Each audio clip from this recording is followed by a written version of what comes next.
That belongs in a museum. Sergeant, interaction here, because the Crazed Alchemist effect is permanent, it will flip and retain the attack you give with the Abusive Sergeant as health.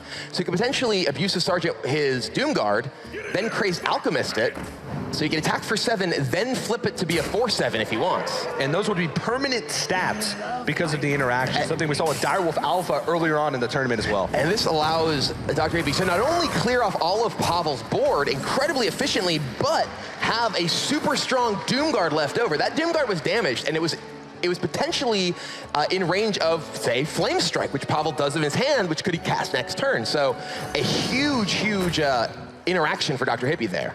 Yeah. Awkward spot, he does know that it at least looks like Pavel is setting up for Flame Strike. He, of course, knows that there's a Flame Strike in Pavel's deck, so he's probably trying to figure out exactly what he can do to maneuver around this, or if he doesn't feel like he can afford to play around it at all and just wants to deploy his hand. Indeed, yeah. So Dr. Hippie, he has to realize that that Flame Strike is definitely a huge possibility. That Frostbolt on the Doomguard is not a play you make very often. It could block that 5 damage. It could act, or start at the 4 damage now that it's been flipped. And it could act as sort of a heal. But you sort of know what's coming in the back of your head, and this is going to be a big swing for Pavel. All right, yeah, Hippie is just saying, all right, if you got Flame Strike, you've got Flame Strike, and you know what? Pavel's got Flame Strike. A huge clear of Hippie's entire board, and now Pavel is firmly in the driver's seat. Yeah, you can't really blame Dr. Hippie for that one. I mean, at that point, Flame Strike is usually going to mean you lose the game anyway. So you kind of have to act like he doesn't have that, because that's the best play he can make to the board should Pavel not have the Flame Strike. Yeah. So you can't really blame him for going and extending into that spell there. Yeah, the ability to identify when you can afford to play around. Deck he's going to queue up next, but this game is over as Pavel with the fireball to the face is going to take game number 2. And this is a big one, Kibler, because this was a poor matchup for him going in. Yeah, this was definitely not a matchup he was looking to get, but he was able to make the best of it when he did, and he's able to take the series to a tied score of 1-1 here in the final. Spell power now from that Drake, and that can take out both of them, but it will leave a minion behind thanks to the death rattle of the Raptor. Yeah, we'll see what it is. Usually not impactful. Oh, Angry Chicken at the World Championship Finals. Let's hear it for Angry Chicken.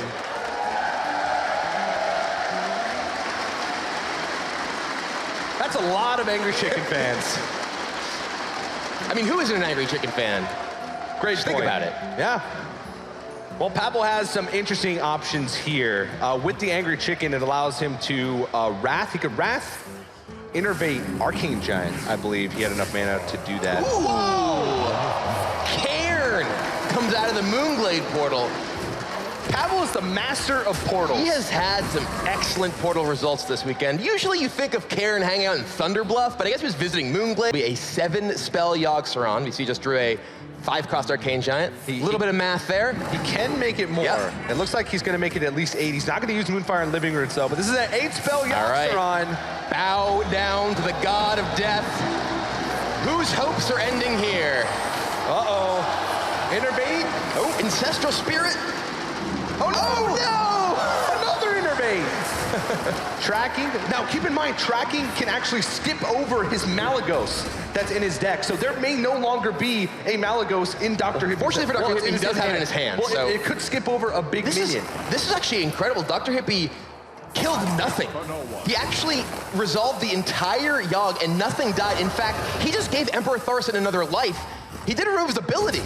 But wow, that was absolutely not what he needed from that Yogg-Saron. Yeah. There's 17 damage on board. I think Pavel just has lethal here pretty clearly from his hand. Oh yeah, that's a lot of spells. Oh yeah, this is just going to be it. So Yogg does not answer Dr. Hippie's prayers, and Pavel takes the lead 2-1. Impressive stuff from Pavel. Gets the first threats on the board. It's a way to deal with the next one next turn, but that execute is premium removal.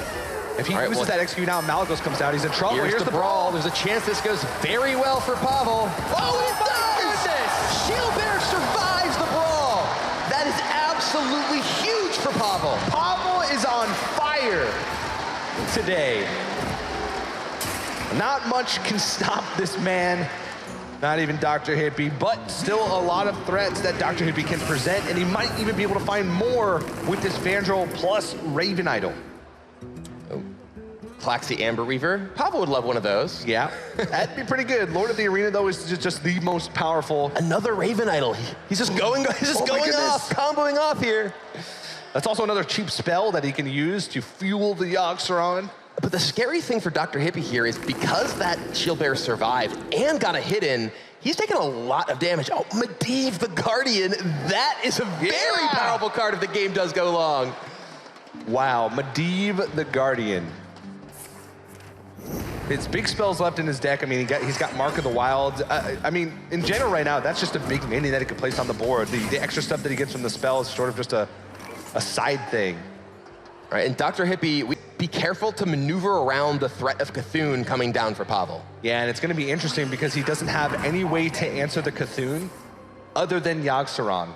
So he's going to be, and I don't even know if he has a Raven Idol left. He got one Raven Idol from the first Raven Idol, and he got Tiny Finn at the World Championship Finals. Let's hear it for Murloc Tiny Finn.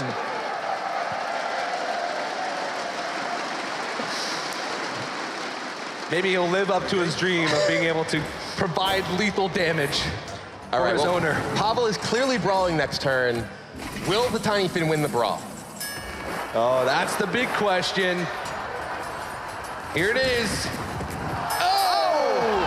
Medivh is the winner. Tiny Finn goes down, and Pavel looks like he might be going down to the Guardian himself. For like Yogg-Saron, but as far as he's concerned, he can sort of count what's up. Oh, wow. Is he doing it? Oh, dear, Yogg-Saron. Yeah. Uh-oh. That could go wrong. No, it goes completely right for Dr. Hippie. And now, all right, and Yogg's down. Okay, that effectively, Yogg was Starfall. Yogg removed, but that's actually not that bad because cat trick too. Yeah, it did play a cat trick as well, and that does protect his Medivh the Guardian from being traded into. So now, Pavel's forced to face tank that, take 9 damage. There's still a Cthulhu in Pavel's deck, but Dr. Hippie is out of cards. His last card is going to be Living Roots. Can Dr. Hippie do it? He does not have many cards to work with. He can use the Innervate. He's going to dig a little bit into Fatigue because of the draw from Azure Drake. Living Roots will take out the Beckoner of Evil. He gets a Wisp. We've had all kinds of stars here on stage for the finals so far. But, I mean, this is it. He can't even play Baron Geddon because that means... Oh, it's Cthulhu! And Cthulhu shoot in the game. Cthulhu destroys Dr. Hippie's board and Dr. Hippie. We're going to game 5. Pavel leads 3-1. This match. Yeah, he's got the Feral Rage, going to go ahead and remove that Tomb Pillager, but as we mentioned, that does give Pavel the ability to have an absolutely explosive turn 5. All right, well, let's see. Pavel picks up a Shiv. That he could actually use Backstab plus the Shiv to even power up the Van Cleef a little bit more. It will be Backstab. We know that. That's going to start things off. But exactly how Pavel wants to maneuver, how many of his resources he wants to invest here, because he could use the coin and a Sinister Strike as well. Oh, he's going for it. He is going for it. It will be Shiv and Backstab, Sinister Strike. Edwin Van Cleef is coming down, and he is huge. A 10-10. And that is a 2-turn clock for Dr. Hippie. He's at 21 life. Just a couple of hits from that will absolutely knock him out of this tournament. That is so big. Pavel on turn 5 was able to create a 10-10 Van Cleef. Dr. Hippie would need to have sort of the perfect answers here to deal with it. If you count up even all the removal he has in his hand, it's only 9 damage from spells. So he would have to base tank. He actually goes for the draw, but now he just has to rely on this Arcane Giant and hope that Pavel doesn't have a sap to remove it. But he does. Yep. Pavel actually, he's very, very close to just finishing the game off with Bite plus Sinister Strike as well. He has 7, 8 more damage he can do this turn. He could put Dr. Hippie down to just 3 life, but he can also just sap plus... Buys him 2 turns. And he doesn't even need 2 turns. He just needs a single window to connect with Edwin Van Cleef one more time. And he's making sure that he puts on as much damage as possible. So even if Dr. Hippie finds a way to deal with Edwin, it means that he has enough damage in his hand, plus the SI7 agent, to have lethal damage. Dr. Hippie needs a miracle. He needs Raven Idol swipe. That does not look like he has quite enough. He can take down the Van Cleef, but he has no way to survive the following turn. Yeah, he can take down the Van Cleef with the spells that he has. I mean, of course, from his perspective, he can survive, but Pavel has Bite. That's 4 damage. He has Sinister Strike, that's 3 damage.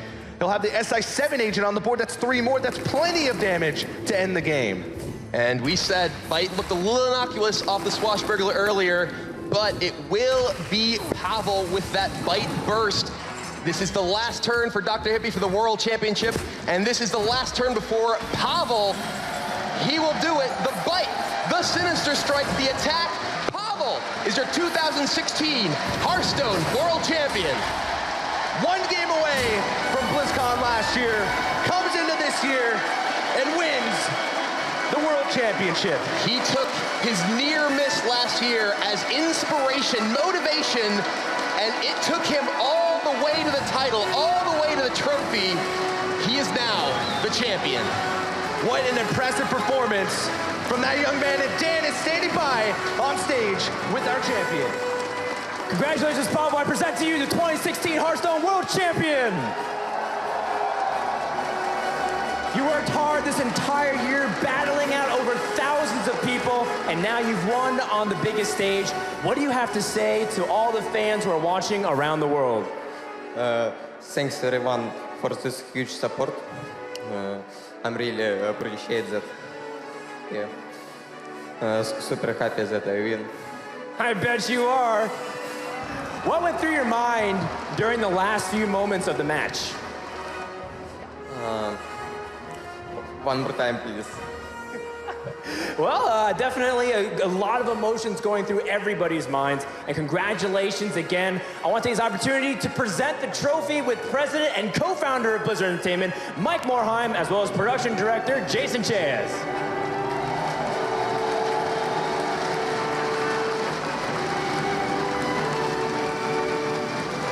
Pavel, we would like to award you this trophy on behalf of Blizzard Entertainment, on behalf of the entire Hearthstone community. 2016 was an amazing year for Hearthstone esports, and we're incredibly proud to crown you as the new world champion. From everybody at Blizzard and from the millions of Hearthstone fans across the world, congratulations.